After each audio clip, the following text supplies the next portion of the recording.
வணக்கம் மக்களே! இன்னைக்கு நம்ம மார்க்கெட் இப்போ வரைக்கும் ஒரு நெகட்டிவ் பெர்ஃபார்மன்ஸ் தான் போஸ்ட் பண்ணிட்டு இருக்கு. நிஃப்டி 50 ஒரு 100 பாயிண்ட்ஸ் வரைக்கான இறக்கத்தையும், பேங்க் நிஃப்டி ஒரு 260 பாயிண்ட்ஸ் வரைக்கான இறக்கத்தையும் இப்போ வரைக்கும் வந்து டெலிவர் பண்ணிட்டு இருக்கு. மார்க்கெட் ஓப்பன் ஆனதும் ஒரு 100 பாயிண்ட்ஸ் வரைக்கான இறக்கம் நிஃப்டி 50ல ஏற்பட்டது. அப்ப இருந்து இப்போ வரைக்கும் பார்த்தீங்கன்னா, ஒரு கன்சாலிடேஷன் நிஃப்டி 50ல நடந்துட்டு இருக்கு. ரெக்கவர் ஆறதுக்கான ஒரு முயற்சியும் பார்த்தீங்கன்னா, நிஃப்டி 50ல இருந்திருக்கு. பட் இருந்தாலும் எந்த ஒரு ரெக்கவரும் இப்போ வரைக்கும் ஏற்படல. எண்ட் ஆஃப் த டேல ஏற்படுமாங்கிறத நம்ம வெயிட் பண்ணி வந்து பார்ப்போம். ஸோ இன்னைக்கு நம்ம மார்க்கெட் இறங்குனதுக்கான ஒரு மெயின் ரீசன்னு பார்த்தா, நேத்து ட்ரம்ப்போட ஒரு ஸ்டேட்மெண்ட் தான். அவருடைய சோஷியல் மீடியா தளத்தில வந்து ஒரு ஸ்டேட்மெண்ட்ட வந்து போட்டிருந்தாரு. ஸோ அந்த ஸ்டேட்மெண்ட் காரணமா இன்னைக்கு நம்ம மார்க்கெட்ல ஒரு பிரஷர் பார்த்தீங்கன்னா ஏற்பட்டிருக்கு. ஸோ இந்தியா மேல அடிஷனல் டாரிஃப நாங்க போடுவோம் அப்படின்னு சொல்லியிருக்காங்க. என்ன ரீசன்னு பார்க்கும்போது, இப்போ ரஷ்யா கிட்ட இருந்து நம்ம வந்து ஆயில் வாங்கிட்டு இருக்கிறது அவருக்கு எரியுது. அவருக்கு பிடிக்க மாட்டேங்குது. ஏன் இவன் வந்து அங்க வாங்குறான்? நம்ம சொல்லியும் வந்து கேட்க மாட்டேங்கிறானே அப்படிங்கிற ஒரு எரிச்சல் வந்து தாங்க முடியாத ஒரு காரணத்தினால இந்த டாரிஃபை பார்த்தீங்கன்னா அதிகப்படுத்துவோம் அப்படின்ட்டுலாம் வந்து சொல்லிட்டு இருக்காங்க. ஆனால் ஒரு பக்கம் இந்தியா வாங்கிட்டு இருக்கு. இன்னொரு பக்கம் அமெரிக்காவே வந்து சில தாது பொருட்களை ரஷ்யா கிட்ட இருந்து இறக்குமதி பண்ணிட்டு இருக்காங்க. இதெல்லாம் வந்து பிரச்சனை இல்லை. ஸோ நம்ம வாங்குறது மட்டும்தான் அவங்களுக்கு பிரச்சனை. அவங்கவங்க நாட்டுக்கு எது எது நல்லதோ அதெல்லாம் வந்து பண்ணிக்குவாங்க. ஆனால் அமெரிக்கா சொல்றத மற்றவங்க கேட்கணும். ஸோ இதே மாதிரி சைனா மேலே 500% டாரிஃப் எல்லாம் போடுறேன்னாங்க. கடைசியில் ஒன்றும் நடக்கலை. ட்ரம்ப்பே இறங்கி வந்து ஒரு டாரிஃபை வந்து குறைச்சிருந்தாங்க. இப்போ ஸோ சைனா தான் கேட்கல, இவனாச்சும் கேட்குறானா அப்படின்ட்டு நம்ம மேலே பார்த்தீங்கன்னா இப்போ பெரிய அளவுக்கான இந்த வர்த்தக போரை திணிச்சிட்டு இருக்காங்க.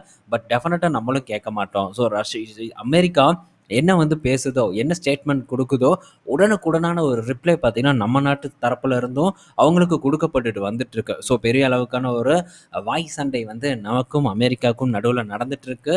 ஸோ நம்ம மட்டும் வாங்கலை அப்படிங்கிறதையும் இந்தியா பல டைம் வந்து கிளியராக சொல்கிறாங்க. அமெரிக்கா என்ன சொல்கிறாங்கன்னா, ரஷ்யால இருந்து க்ரூடை வாங்கி அதை சுத்திகரித்து உலக நாடுகள் எல்லாத்துக்கும் வந்து விற்று இந்தியா கொள்ள லாபம் வந்து பார்க்குறாங்க. அதே மாதிரி ஸோ இந்தியாவோட பணம் தான் ரஷ்யா இவ்வளோ நாள் வந்து உக்ரைன் கூட சண்டை போடுவதற்கு ஒரு மெயினான ஒரு காரணமாகவும் இருக்குன்ட்டு அத்தனை பழியும் தூக்கி நம்ம மேலே போட்டுட்டு இருக்காங்க. ஸோ நான் வந்துட்டேன்னா போரை நிறுத்துவேன் அப்படின்னு சொன்ன ட்ரம்ப்பால் எதுவும் வந்து பண்ண முடியல. ஸோ அந்த விரக்தியில் என்ன பண்ணுறதுன்னு தெரியாமல் நம்மளை போட்டு தாக்கிட்டு இருக்காங்க. பட் இதுவும் ரொம்ப நாட்களுக்கெல்லாம் வந்து நீடிக்காது. ஸோ ட்ரம்ப்புக்கு அப்பப்போ வந்து நட்டுக்கல்ட்ட மாதிரி இந்த மாதிரியான செயல் செய்கிறது ஒன்றும் புதுசு இல்லை. ஸோ இப்போ வந்து இப்படி பேசிட்டு திரும்ப கொஞ்ச நாள் கழிச்சு சமாதானத்துக்கு வந்துருவாங்க அப்படின்னு தான் நான் எக்ஸ்பெக்ட் பண்ணுறேன். பார்ப்போம் என்ன நடக்குதுன்ட்டு. ஸோ இடப்பட்ட டைமில் நமக்கு மார்க்கெட்டில் ஆப்பர்ச்சுனிட்டி கிடச்சிதுன்னா அந்த வாய்ப்பை யூஸ் பண்ணுறத பற்றி தான் நம்ம திங்க் பண்ணணும். ஸோ ரொம்ப பயந்து ரொம்ப வந்து பெரிய அளவுக்கு இன்னும் டாலரே இருக்காது, போர் வந்துடும் அப்படின்ட்டு ரொம்ப எக்ஸ்ட்ராடினரியாக போகக்கூடாதுங்கிறது என்னுடைய ஒரு கருத்து. ஸோ நேற்று சில பங்குகள் ரிசல்ட்டை நம்ம டிஸ்கஸ் பண்ணல. ஒன்று ஆரோ ஃபார்மா, இன்னொன்று ஏபி கேபிட்டல், அடுத்தது பாஷ். இது மூணையும் டிஸ்கஸ் பண்ணணும்னு நினச்சேன். ஸோ இப்போ வந்து எடுத்துகிட்டு வந்திருக்கேன். ஸோ இதில் ஆரோ ஃபார்மாவோட பர்ஃபார்மன்ஸ் பார்க்கும்போது ஒரு டிக்ளைனான ஒரு பர்ஃபார்மன்ஸாக தான் வந்து இருக்குது. ஸோ இவங்களுடைய profit year on year and quarter ரெண்டு கூட கம்பேர் பண்ணும்போதும் டிக்ளைன் ஆயிருக்கு. யூஎஸ் ரெவன்யூ பார்க்கும்போது ஒரு 1.9% பார்த்தீங்கன்னா டிக்ளைன் ஆயிருக்கிறதாவும் டேட்டா வந்திருக்கு. ஸோ இப்போவும் ஒரு அண்டர் வேல்யூட் ஸ்டாக். பட் இருந்தாலும் இந்த பங்கை பொறுத்த வரைக்கும் நம்ம இந்த இப்போ இருக்கக்கூடிய விலையில நம்ம அவசரப்படக்கூடாதுங்கிறது என்னுடைய கருத்து. So year on year and quarter ரெண்டு கூட கம்பேர் பண்ணும்போது கிட்டத்தட்ட ஒரு 80லேருந்து 100 கோடி பார்த்தீங்கன்னா அவங்களுடைய ப்ராஃபிட் வந்து டிக்ளைன் ஆயிருக்கு. ஸோ ரெவன்யூவும் பார்க்கும்போது போன குவார்ட்டர் கூட கம்பேர் பண்ணும்போது ஒரு 500 கோடி கிட்ட வந்து டிக்ளைன் ஆயிருக்கிறத நம்மளால் பார்க்க முடியுது. ஸோ அமெரிக்கா ரெவன்யூ எந்த அளவுக்கு வந்து இவங்க அதிகப்படியாக பண்ணுறாங்களோ அதுக்கு ஈக்குவலாக இப்போது யூரோப்லேயும் இவங்களுடைய ரெவன்யூ வந்து பெரிய அளவுக்கு வளர்ச்சியை வந்து கொடுத்துட்டு வந்துட்டுருக்கு. ஸோ அமெரிக்காவில் ஒரு 3900 கோடி கிட்ட ரெவன்யூ பண்ணுறாங்க. அதே சமயத்தில் யூரோப்பில் ஒரு 2800 கோடி கிட்ட ரெவன்யூ பண்ணுறாங்க. ஸோ நெக்ஸ்ட் இயர் இந்த இயர் லாஸ்ட்டு இல்லைன்னா நெக்ஸ்ட் இயர் ஸ்டார்டிங்கில் டெனிசுமோப்பை வந்து யூரோப்பில் லான்ச் பண்ண போகிறதாகவும் ஆரோ ஃபார்மா கிட்டேருந்து அப்டேட் வந்திருக்கு. ஸோ எல்லார போலையும் இவங்களும் வந்து இந்த செமக்ளூடைடை லான்ச் பண்ணுவாங்க. பட் அதற்கான டைம் எல்லாம் இவங்க கிட்டேருந்து இன்னும் அறிவிப்பு வராமல் இருக்குது. பட் இந்த செமக்ளூடைடை லான்ச் பண்ணுறது உறுதி அப்படிங்கிற ஒரு எதிர்பார்ப்பு என்கிட்ட இருக்குது. ஸோ 1600 கிட்ட இருந்தது இப்போ 1000 ருபீஸ் கிட்ட வந்து ட்ரேட் ஆகிட்டு இருக்கு. ஸோ இன்னும் கரெக்ஷன் எக்ஸ்பெக்ட் பண்ணுறேன். பட் இது ஒரு நல்ல சப்போர்ட். 1000 ருபீஸுங்கிறது ஒரு நல்ல சப்போர்ட் தான்.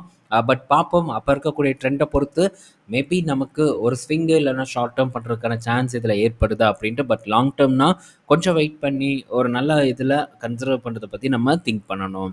அடுத்தது ஸோ பாஷோட ரிசல்ட் வந்திருக்கு. ஸோ பாஷோட ரிசல்ட் பார்த்தீங்கன்னா, ஒரு சூப்பர் டூப்பரான ஒரு ரிசல்ட்டா இருக்கும். பட் இருந்தாலும் பாஷோட பெர்ஃபார்மன்ஸ் பார்க்கும்போது, ஒரு ஃப்ளாட்டான ஒரு பெர்ஃபார்மன்ஸ் தான். அதர் இன்கம் மூலியமா இந்த குவார்ட்டரோட பெர்ஃபார்மன்ஸ் வந்து இவங்களுக்கு ரொம்ப சூப்பரா வந்து போஸ்ட் ஆயிருக்குது. 1115 கோடி இந்த குவார்ட்டர்ல ப்ராஃபிட்டா வந்து போஸ்ட் பண்ணியிருக்காங்க.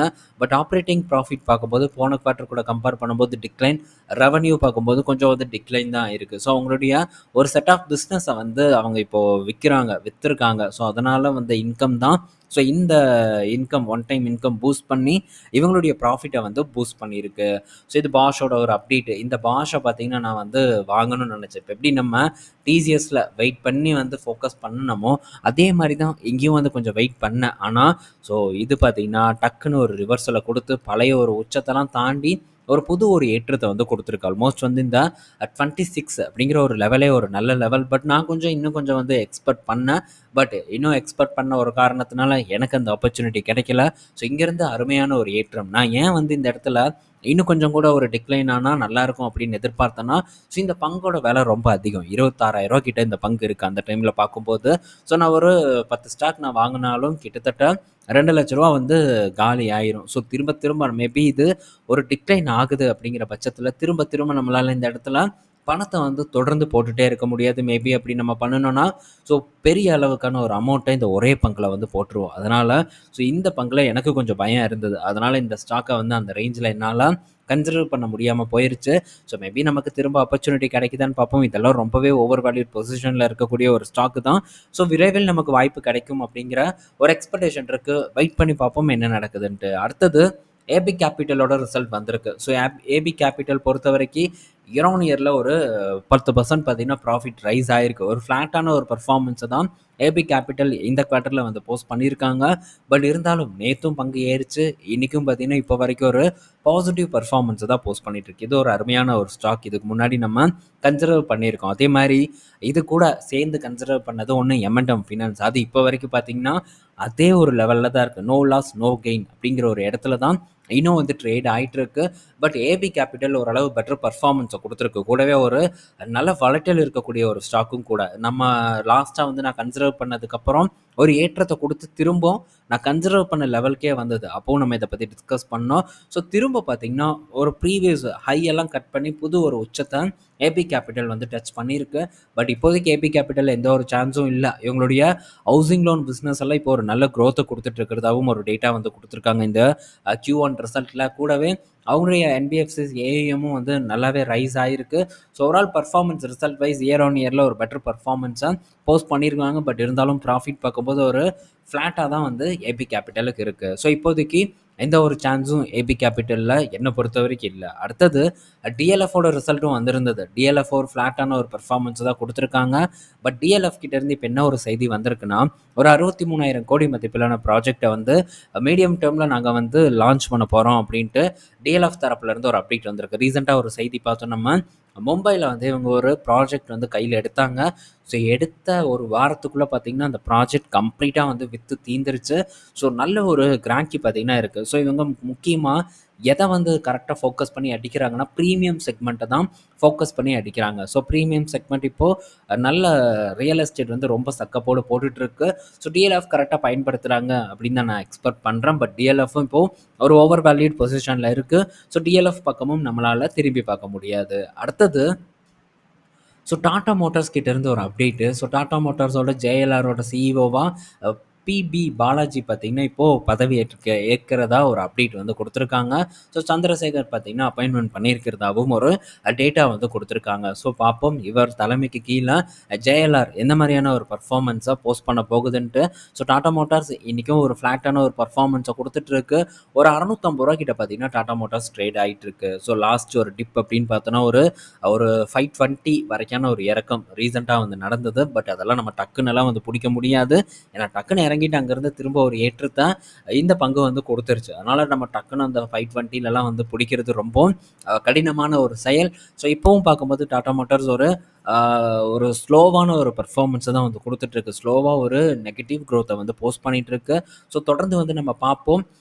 டாடா மோட்டார்ஸ்ல திரும்ப நமக்கான ஒரு ஆப்பர்ச்சுனிட்டி வந்து ஏற்படுதான்ட்டு. என்ன பொறுத்தவரைக்கும் இந்த இடத்துல ஒரு பெட்டர் ஆப்பர்ச்சுனிட்டி ஏற்படும் அப்படின்னு தான் நான் வந்து எக்ஸ்பெக்ட் பண்றேன். எப்படி டிசிஎஸ்ல வந்து கிடைச்சதோ, அதே மாரி நமக்கு டாடா மோட்டார்ஸ்லயும் கிடைக்கும் அப்படிங்கிறதுல மாற்று கருத்து இல்ல. பட் இது எல்லாத்துக்கும் தேவை ஒரே ஒரு விஷயம் தான். அதுதான் வந்து பொறுமை. ஸோ நான் வந்து இங்கேயும் வாங்குவேன். ஸோ இங்கேயும் வாங்குவேன், இங்கேயும் வாங்குவேன் அப்படின்னா, இதுக்கு பேர் இன்வெஸ்ட்மென்ட் கிடையாதுங்கிறது என்னுடைய பார்வையிலேருந்து நான் பார்க்கக்கூடிய ஒரு விஷயம். ஸோ இங்கேயும் பீக்ல வாங்கிட்டு, இங்கேயும் பீக்ல வாங்குறனால எந்த ஒரு பிரயோஜனமும் கிடைக்காது. ஸோ பெரிய ஒரு லாபத்த நம்மளால அச்சீவ் பண்ண முடியாது. ஸோ வெயிட் பண்ணி நிறுவனத்த பொறுத்து இன்வெஸ்ட்மென்ட் பண்றதுக்கு ட்ரை பண்ணணுங்கிறது என்னுடைய ஒரு கருத்தா வந்து இருக்கு. ஸோ அடுத்தது பார்த்தீங்கன்னா, என்டிபிசி கிரீன் கிட்டேருந்து ஒரு அப்டேட் வந்திருக்கு. ஸோ என்டிபிசி கிரீன் பார்த்தீங்கன்னா, எஸ்இசிஐ கிட்டேருந்து ஒரு ஒரு ப்ராஜெக்ட்ட வந்து வின் பண்ணியிருக்காங்க. என்னன்னா, ஸோ இந்த கிரீன் அமோனியா வந்து சப்ளை பண்றது. 70,000 மெட்ரிக் டன் கிரீன் அமோனியா வந்து வருஷத்துக்கு என்டிபிசி கிரீன் வந்து எஸ்இசிஐக்கு சப்ளை பண்ண போறதா ஒரு டேட்டா வந்து குடுத்துருக்காங்க. ஒரு கிலோவோட பிரைஸ் பார்க்கும்போது ஒரு ரூ. 50 கிட்ட வந்து இருக்கு. ஸோ இது என்டிபிசி கிரீன பொறுத்தவரைக்கும் ஒரு பெரிய பாசிட்டிவான ஒரு நியூஸாவும் இருக்கு. அடுத்தது இண்டஸ்இண்ட் பேங்க் கிட்ட இருந்த ஒரு அப்டேட்டு. ஸோ இண்டஸ்இண்ட் பேங்க் பார்த்தீங்கன்னா, ஆக்சிஸ் பேங்கோட தலைவர இவங்களுடைய சிஇஓவா வந்து ஏற்கறதுக்கான ஒரு நாமினேஷன போட்டிருந்தாங்க.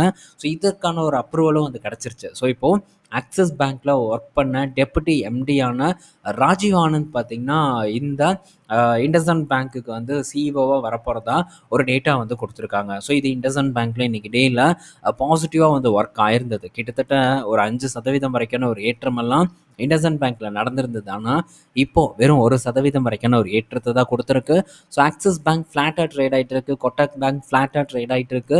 ஐசிஐசிஐ 1.5% வரைக்கான ஒரு இறக்கத்த ஃபேஸ் பண்ணிட்டு இருக்கு. கூடவே HDFC பேங்க்கும் கிட்டத்தட்ட ஒரு 3/4% வரைக்கான ஒரு இறக்கத்த இன்னைக்கு டேல போஸ்ட் பண்ணிட்டு இருக்கு. 2 ஹெவி வெயிட் பேங்க்கும் இன்னைக்கு டேல ஒரு செல் ஆஃப பார்த்தீங்கன்னா ஃபேஸ் பண்ணிட்டு இருக்கு. ஸோ தொடர்ந்து பார்ப்போம். இப்போ இந்த ஆக்சிஸ் பேங்கோட டெப்யூட்டி எம்டி இண்டஸ்இண்ட் பேங்க்குள்ள வரக்கூடிய ஒரு காரணம் ஒரு பெரிய ஒரு நல்ல செய்தியா இருக்கு. பட் இருந்தாலும் இவர் வந்து இது எல்லாத்தையும் சேஞ்ச் பண்றதுக்கு இன்னும் வந்து டைம் எடுக்கும். ஒரு பக்கம் ஆக்சிஸ் பேங்கா அது வேஸ்ட் பேங்க் அப்படிங்கிற சொல்லக்கூடிய ஒரு நிலைமை இப்போ வந்து ஏற்பட்டுட்டு இருக்கு.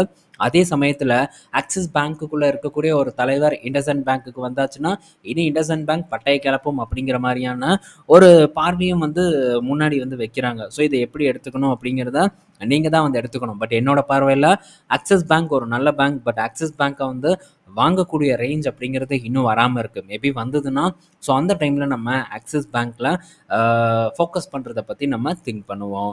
ஸோ இன்னைக்கோட டேல நம்ம பல பங்குகள் பற்றியான அப்டேட்ட டிஸ்கஸ் பண்ணியிருப்போம். இது பயனுள்ளதா இருக்கும்னு நான் நினைக்கிறேன். ஈவினிங் இன்னொரு ஒரு வீடியோல நம்ம மீட் பண்ணுவோம். பாய் மக்களே!